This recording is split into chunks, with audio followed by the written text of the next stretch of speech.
Mga kwento ni Fermo.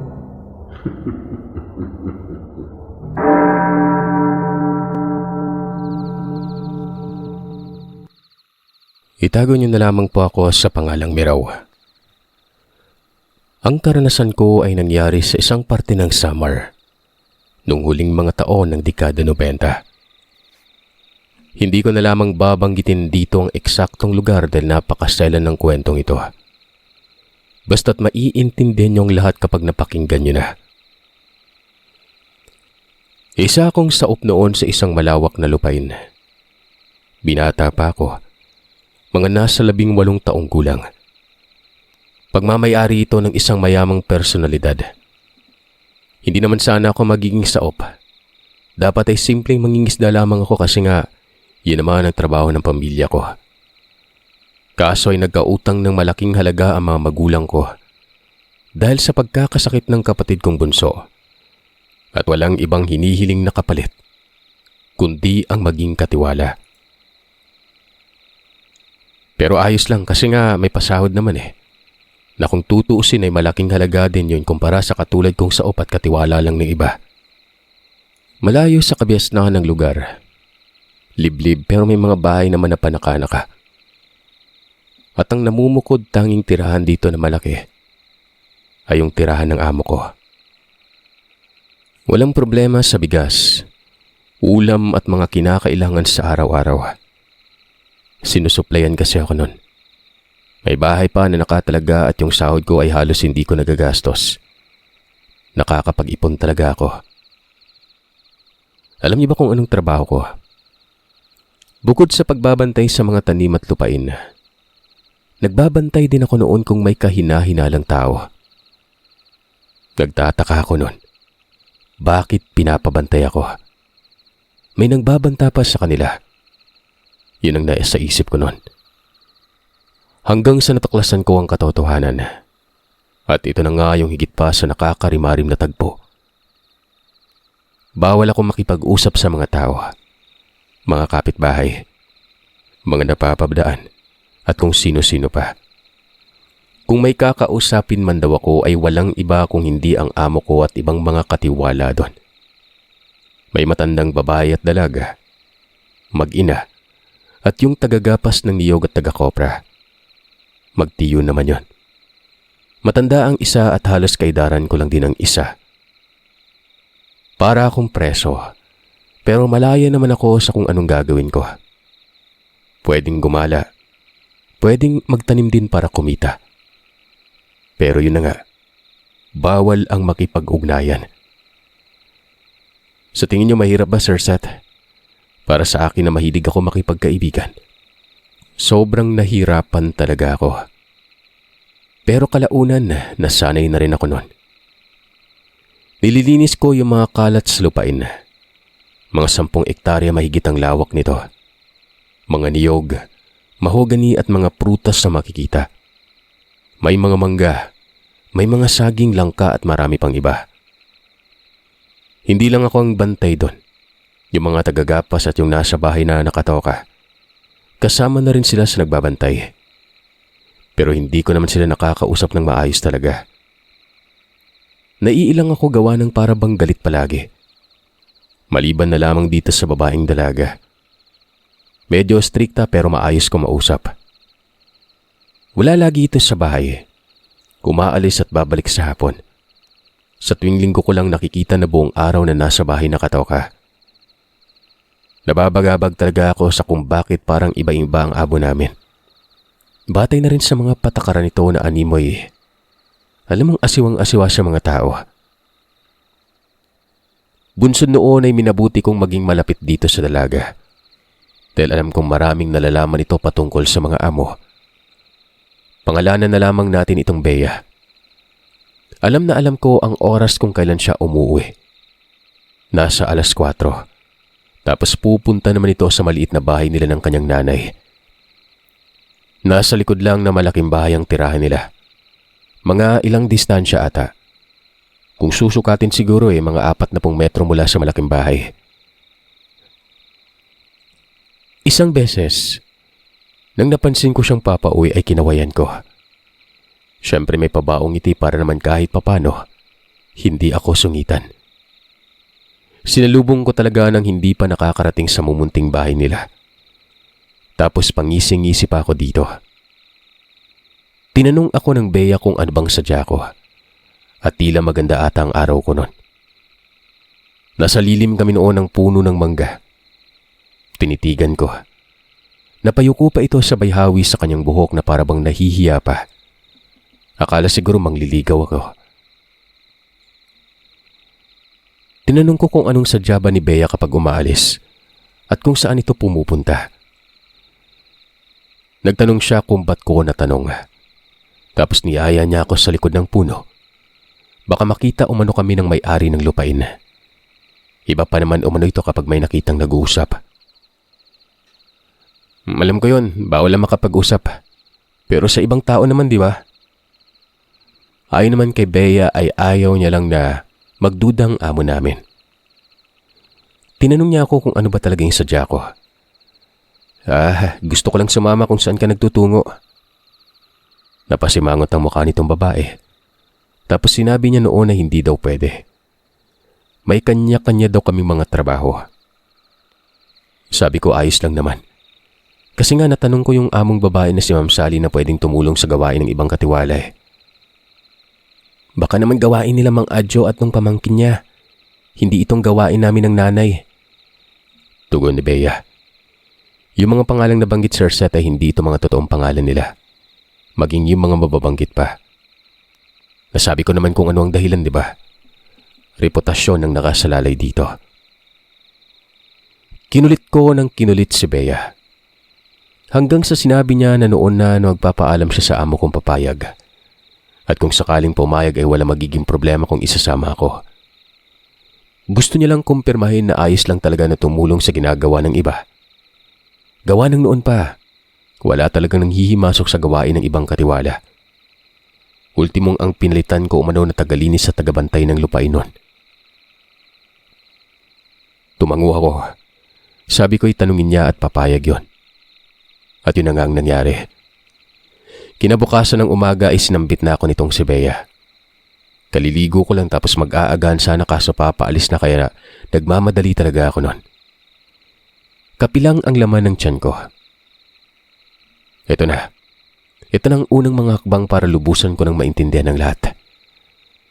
Nakasuot lamang ako ng kaswal pero malinis.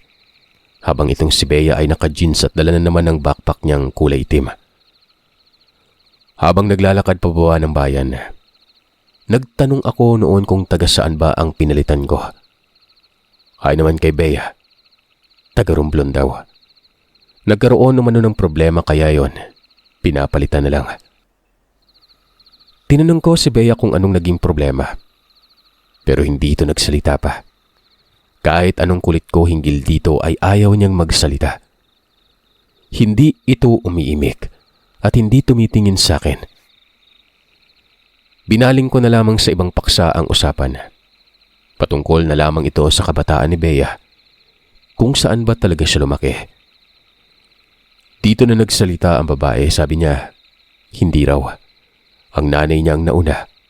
At nung nasa edad 11 na ito ay kinuha siya nito para katuwang. Yun lang ang ginagawa niya sa araw-araw. Inuutusan tapos uuwi kapag hapon na. Hindi naman sa nakikialam pero bakit nga ba ayaw ng mga amo natin na makipag-usap sa ibang tao? Ano bang meron? May nagbabanta ba sa buhay nila? Ayon kay Bea ay wala din umano siyang alam. Yun lang umano ang batas doon sa bahay para sa mga tauhan. Sabay tanong kung may problema ba.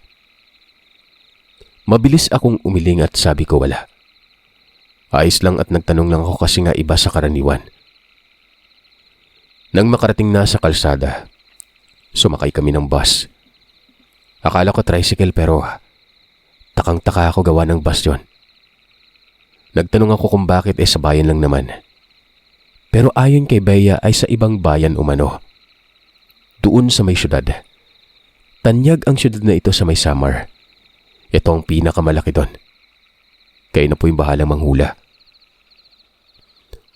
Mga 2 oras ang binyahe. Ano kayang gagawin namin doon, tsaka araw-araw itong ginagawa ni Bea. Gulat na gulat talaga ako. Hanggang sa noong makarating na kami sa syudad ay naglakad lang kami ng sandali at huminto sa isang pasilidad. Sa tapat ng pasilidad na ito ay isang punerarya. Sabi sa akin ng babae, mag-antay lang daw ako. Siya na ang papasok sa loob. May mahabang upuan doon sa semento. Doon ako umupo. Hindi pa nga nasasagot yung bumabagabag sa isipan ko. Sumunod naman kaagad ang mga yugtong yon. Bakit nasa punerarya kami? Ang tagal ni Bea. May mga 2 labi siguro ang inihatid tapos magtatanghali na nang lumabas ito. Bit-bit ang bag niyang parang may laman. Parang ang bigat ng laman nito kasi nga nakikita ko yung pagpuwersa niya dito. Tutulungan ko sana kaso sinabi namang siya na lang. Dagdag ng babae, kumain daw muna kami at magpahinga ng 1 oras. Doon lang sa may parke para eksakto. Dadating kami ng 4:00 sa amin. Napapatango ako. Ito lang ang natuklasan ko kung bakit 4:00 itong umuwi pero yung iba, nananatiling palaisipan pa rin nun. Kumain nga kami at pagkatapos ay nagtungo na sa parke. Parang wala lang eh. Yung tipong tambay na walang masyadong ginagawa. Humiga si Bea at umidlip. Maganda naman kasi ang parke doon. May tambayan. Tapos pagkagising ang sabi niya ay umuwi na raw kami. Ganun lang. Yun lang ang pagsama ko sa kanya. Para lang akong walang papel noon. Habang nasa biyahe pa uwi ay nagtatanong ako kung ano ba ang pinunta namin sa punerarya. Ngumiti lang ito. Ayon sa kanya'y trabaho. Yun daw ang trabaho niya. Sabi ko, tila kasi may lamang mabigat yung bag eh. Tinanong ko kung anong laman yon. Hindi ito nagsalita. Nagsungit na naman ito. Sumimangot ang mukha tapos hindi na ako pinapansin. Kinabukasan na hindi na ako sumama. Minabuti kong tumambay na lamang sa may lupain kung saan nakatirik ang bahay ko. Maliit na bahay lang pero gawa ito sa semento. Parang katulad lamang ng tahanan nila Bea. Gawa sa semento at bungalo. Maging doon sa tagagapas ng niyog ganun din. Magkakaiba nga lang ng figura at oryentasyon. Itong bahay naman ng mga amo ay 2 palapag na masasabi kong napakaluma na pero malinis ang paligid. Madilim ang loob. Kapag gabi naman ay iisang ilaw lamang ang binubuksan. Doon lang banda sa sala sa ibaba. Hanggang sa napaggala itong pamangkin ng tagagapas ng niyog malapit sa kinaroroonan ko. Sinusuri noon yung mga bunga ng niyog. Wala akong ginagawa kung kaya't lumapit ako at sinabing tutulong. Matagal bago ito nagsalita. Doon pa sa ikalawang pag-alok ko ng tulong sa kapanya sinabing walang problema. Pangalanan natin siyang Borromeo. Gaya ng sinabi ko ay binata ito na halos kaidaran ko lang. Yung tiyo niya yun na yung si Mang Adjo eh. Mula nang kausapin ako ay sunod-sunod na pakikipag-usap ng ginawa ko. Hanggang sa tila sumasakay naman ito at ngumingiti na. Borromeo, ayos lang ba sa inyong magtiyo yung trabaho nyo? Ayos lang naman eh. Ikaw, ayos lang ba sa'yo? Nga pala, sumunod ka lang sa mga inuutos ha. Baka matulad ka kasi sa pinalitan mo. Tanong ni Borromeo na siyang nagpasimangot sa mukha ko. Pero mabilis niyang binawi ang mga sinabi niya. Kalimutan ko na lamang umano. Teka, bakit ano bang nangyari dun sa unang katiwala?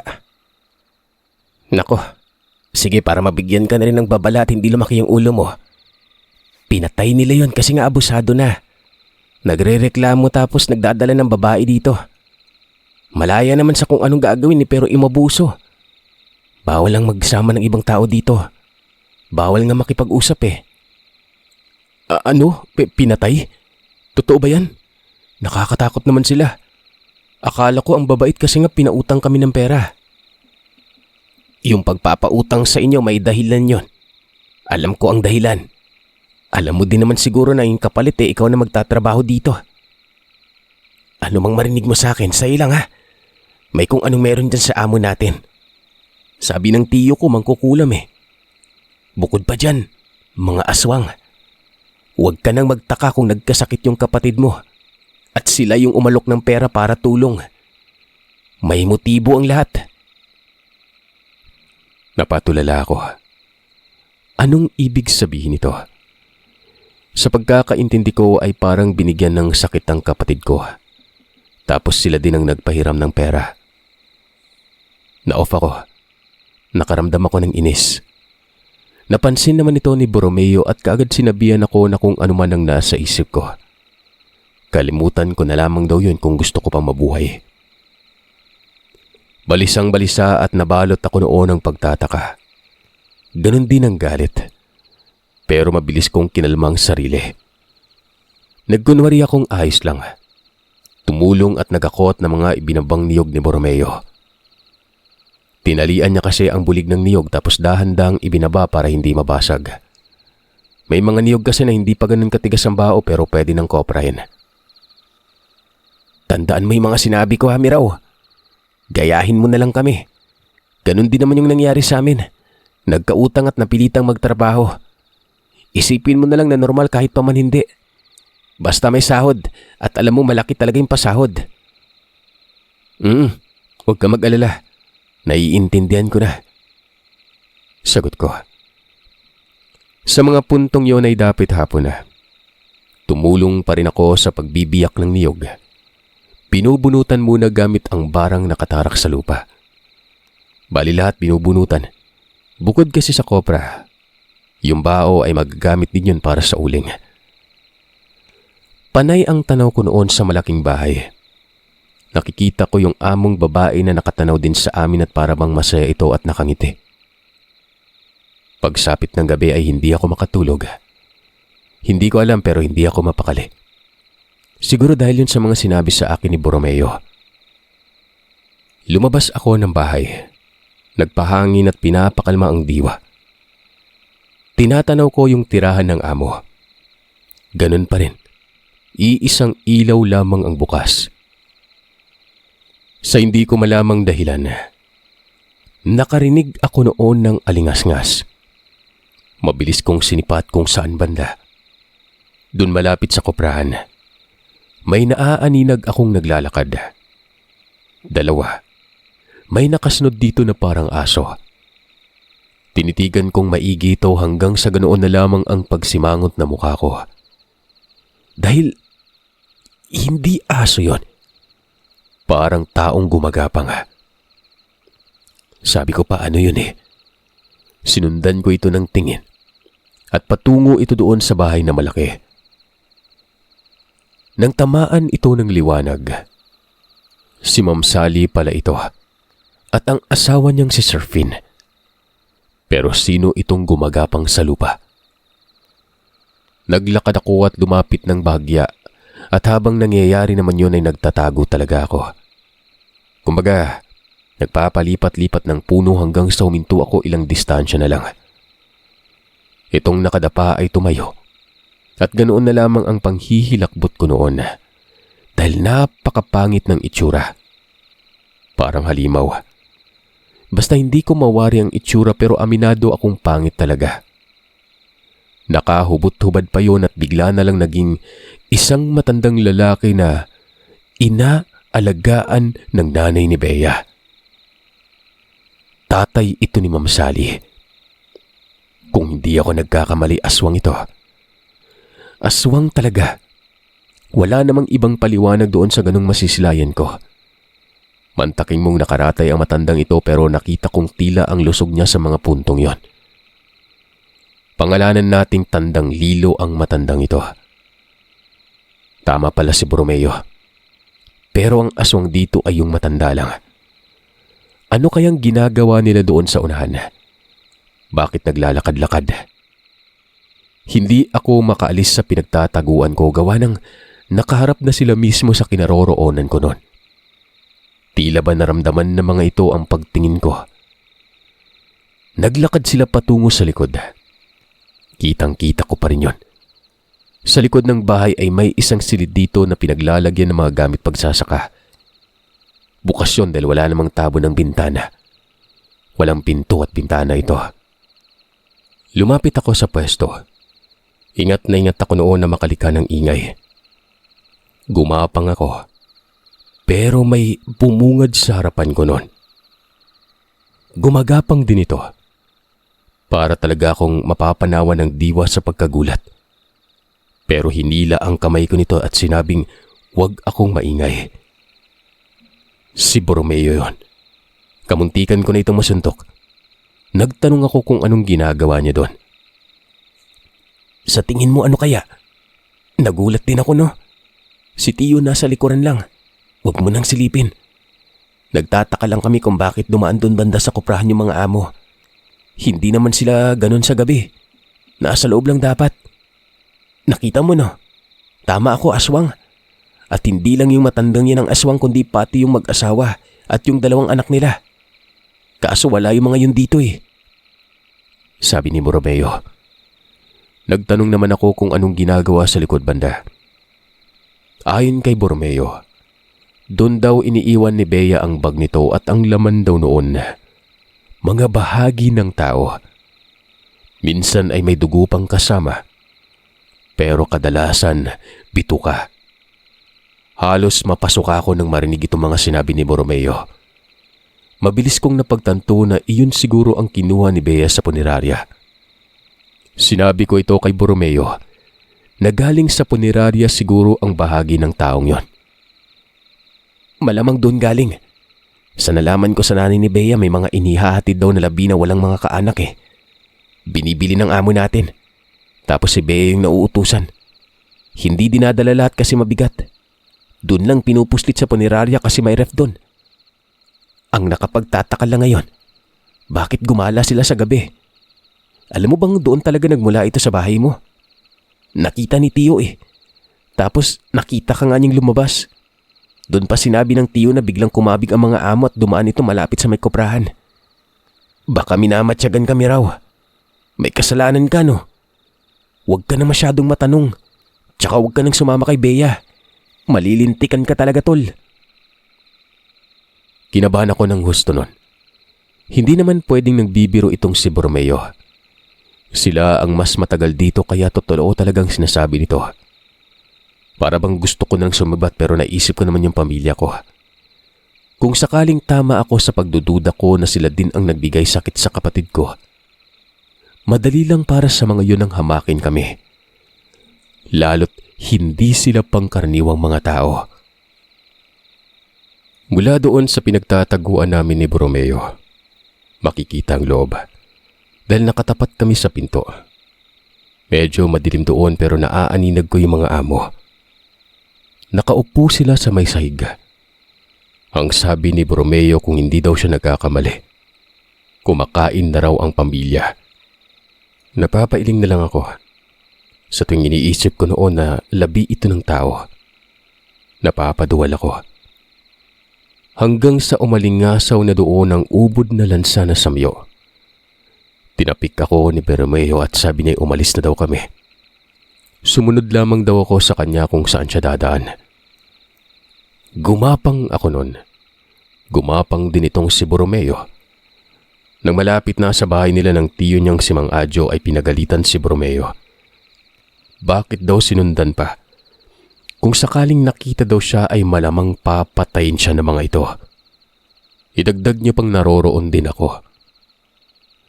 Dong, huwag masyadong mapusok ha. Matid kong binabatyagan ka nila. Ingat-ingat sa mga kinikilos mo, baka patayin ka. Alam mo bang pinatay na mga yan ang tatay ni Bea? Si Bea ang pinalit. Wala tayong laban dito sa mag-anak na to. Kaya nilang gawin ang lahat. Hindi ako nakapagsalita. Hindi lang pala ang pinalitan ko ang pinatay. Maging yung tatay pala ni Bea, pinatay din. Pero paanong nasisikmura nilang pagsilbihan itong mga among ito kung yun ang pumatay sa ama? Dito pa lang, masasabi ko talaga na tama si Mang Adjo. Pwedeng gawin ng pamilya ang gusto nito na animoy walang kahirap-hirap nun. Maging sa kung anong pwede nilang gawin sa pamilya ko kapag nagkasala ako doon. Kinabukasan, sa kabila ng natuklasan kong nakakagimbal, pinanatili kong kalmado ang sarili. Nakita kong gumagala si Ma'am Sally. Nagtutungo ito sa lupaing nililinis ko. Sulyap lamang siya ng sulyap sa akin na nakatitig talaga. Ako noon abot langit na yung pangamba pero hindi ako nagpapahalata. Pinati ko pa si Ma'am Sally ng magandang umaga. Tumango naman ito tapos ilang sandali ay umalis na. Pagsapit ng hapon, mga 5:00 ng hapon yun ay biglang napabisita si Bea. Nagulat ako. Naroroon ako sa likod ng bahay naglalaba. Tinawag ako ni Bea. Lumapit daw ako sa kanya. Huwag daw doon sa pinaglalaban ko kasi nga makikita mula sa bahay ng mga amo. Nasa gilid ng dingding si Bea sa may likod. Mabilis akong lumapit. At ganoon na lamang ang panlalaki ng mga mata ko nang nagwika ito ng, "Umalis ka na. May balak silang gawin sa'yo. Papatayin ka. Kung hindi bukas ay baka sa susunod na araw." Narinig ko yung pag-uusap nila. Alam nga ito ng nanay ko. Ikaw kasi yung kulit mo. Sinasakyan ka lang yung mga amo natin pero napakasensitibo nila. Napapamura ko at sabi ko, nalaman ko na kung ano ang angkan na nakatira doon. Mga aswang at mangkukulam. Nabanggit ko rin sa babae na alam ko rin na pinatay ang tatay ni Bea ng mga ito. Pinatay nga nila. Sobrang sakit. Labag na labag sa loob namin ng nanay ko yung ginawa nila pero kapag lumaban kami, mamamatay din kami. Wala ding pinag-iba sa ngayon, Bea. Umalis man ako, makakahanap pa rin sila ng paraan. Lalo't kilala nila yung pamilya ko.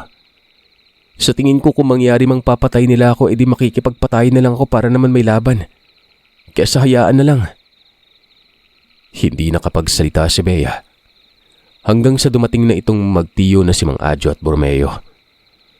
Alam din nila ang mangyayari sa akin. Sumaglit pala si Bea sa bahay ng mga ito at sinabi ang lahat. Nang lumapit ka sa bahay namin, Bea, nakita kong nakatitig sa'yo si Sir. Minamasdan ka.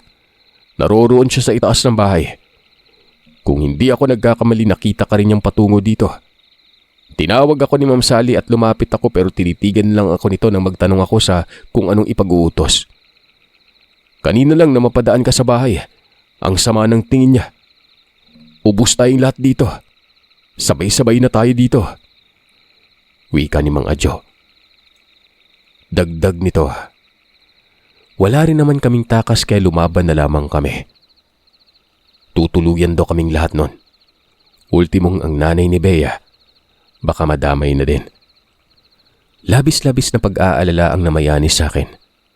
Pero kahit papaano'y nabuhayin ako ng loob kasi nga may kakampi ako na palaban na rin nun. Si Borromeo sinabi pang lalasunin niya daw ang pamilya. Huwag na tayong magtago. Huwag na nating itago na may pinagkakasunduan tayo. Huwag nang mailang. Huwag mahiya. Para malaya tayo sa gagawin natin sa kanila. Ikaw, Bea, doon ka sa bahay ko. Isama mo yung nanay mo. Ikaw, Miraw, doon ka na rin. Pupuntahan ko lang ang kakilala kong albularyo. Tingnan natin kung wala ba tayong magagawa. Sasama ako, Tiyo. Pika ni Borromeo. Pero umiling si Mang Adjo. Sinabing mas mabuting wag na lang. Bantayan ang bahay at kung sakaling lumapit ang mga amo ay wag papansinin. Sa gabi pa naman umano malakas sa mga ito. Kung sakaling may baril edi makipagbarilan. May baril daw siyang nakatago sa ilalim ng higaan. Gamitin daw yun ni Borromeo pero sa isip-isip umano niya. Hindi baril ang gagamitin ng mga amo kung hindi ang kakayanan din itong mangkulam. Yun nga lang ang kulam ay hindi kaagad umeepekto. Kaya may panahon pa daw kami. Matapos lang magsalita ang tiyo ni Borromeo ay kaagad kaming kumilos noon. Kinuha ko ang itak ko sa loob at mabilis na nagtungo sa bahay nila Borromeo. Si Bea naman ay nagtatatakbo at ilang sandali. Dala na nito ang nanay niyang pangalanan nating Aling Olya. Tanaw ako ng tanaw doon sa bahay nila Ma'am Sally. Wala akong nakikitang tao. Para bang walang tao sa loob. Pero bukas naman ang pintana at pinto nun. Gabi na nang dumating ang tiyo ni Borromeo. Matandang lalaki ang kasama. Malaking tao at may tangkil itong nakakapangilabot na itak. Napakahaba nun. Halata naman sa taluban na kulay itim. Hindi katandaan itong albularyo. Mga nasa edad 50 lang ata. Malaking tao na may makisig at malusog na pangangatawan. Walang ano-anong sinabi kaagad niya kung bakit ngayon lang daw idinulog sa kanya. May mga nangyari na pala. Bakit hindi man lang dumulog sa isang katulad niya? Nahihirapan daw kami sa lugar.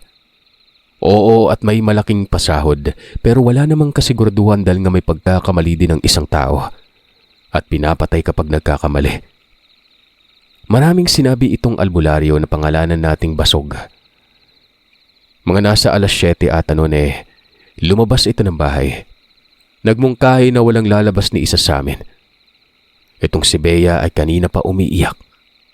Iyak na talagang may galit. Siguro'y dito niya nailabas ang sama ng loob niya na doon pa niya kinikimkim. Habang ang nanay naman ito, nanginginig ang katawan. Naroroon ito sa may bintana at nakatanaw din sa bahay ng amo namin. Ilang sandali ay bumalik si Mang Basog. Sinabi nitong nasa paligid umano ang mga aswang. 3. At may kung anong nararamdaman siyang tila orasyon. Sabi naman ni Mang Adyo na bukod sa aswang ang pamilya, mangkukulam din. Tumangu lamang ang Ginoo. Kaya niya namang indahin umano. Hindi naman ganoon kalalakas ang orasyon. Ang kaya lang umano nito ay bigyan ng sakit ang isang tao pero matagal umepekto. Hayaan lamang daw siya sa gagawin niya. Manatili lamang kami sa loob. Muling lumabas ito at pinasara ang pinto. Wala pang medya oras ay nakakarinig na kami noon ng pag-atungal. Kabi-kabila ang pagsilip namin sa bintana. Pero napakadilim sa labas. Maliban na lamang sa may bandang beranda. Hanggang sa maniwala man kayo o hindi, nakakita ko ng aswang na dumaan sa may tapat ng bintana kung saan ako nakasilip. Paika-ika yun at nakasunod dito si Mang Basog. Patungo sa harapan kung kaya kaming lahat noon ay nagsisilay doon. Kitang-kita namin ang aswang. Pinagtataga ito ng itak ng Mang Basog. Umiiyak ito at sinabi pang ano ba daw ang kasalanan nila sa albularyo. Wala kayong kasalanan sa akin. Pero itong ginagawa ninyong panglalamang sa tao ay para saan? Para maging malaya kayo. Pinapatay niyo pa ang sumusuway at sa paniniwala ko, itong mga sumusuway ay hindi na kinakaya ang gawain ninyo. Akala niyo ba hindi ko kayo kilala? Matagal ko na kayong kilala. Matagal na kayong nasa marka ng mga albularyo. Pero hinahayaan lang gawa ng dahil sa mga katiwala ninyo na pakiwari na may tinatrato niyo naman ng maayos. Kung hindi ako nagkakamali, noon lang dekada 80 ay 2 pamilyang naglaho nang wala man lang nakakaalam kung saan nagtungo. Alam kong dinukot niyo yon. Kunwari pang nagbago pero ganun pa din naman kayo. Mga itim ang budhi. Wika ng albularyo. At dito na pinuntirya ang ulo. Patay yun.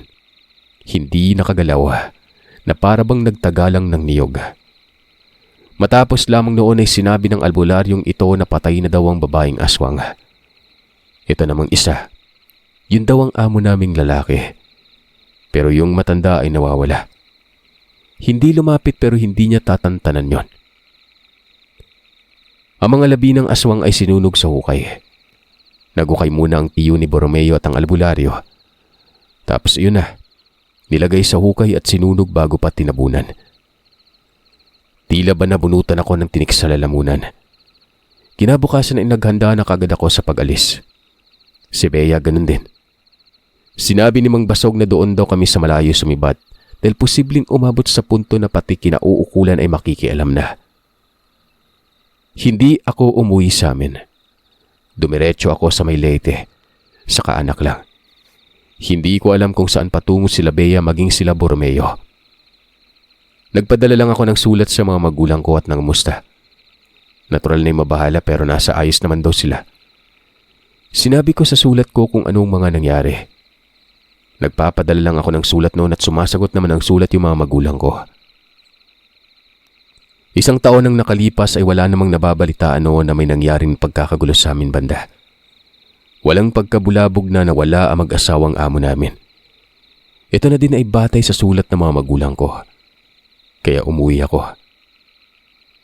Nalaman kong umuwi din pala sila Bea maging ang magtiyo nun. Dinalaw ako ng magtiyo. Wala daw nakakaalam sa nangyari. Bunsod na rin umano ito ng patakaran doon sa bahay na yon na walang sino mang kakausap ng ibang tao. Kaya walang mga kaibigan at walang nababahala sa pagkawala nila. Yung mga anak na umano umuwi daw pero walang nangyari. Umalis din kagad ang mga ito matapos mabenta ang lupa. Habang yung matandang aswang, napatay umano ni Mang Basog. Bumalik daw kasi sa bahay at naaktuan nitong albularyo.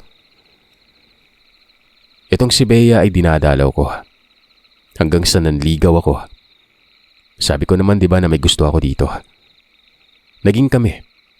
Nagkatuluyan. Di ko alam pero para bang tinadhana ang makilala ko siya.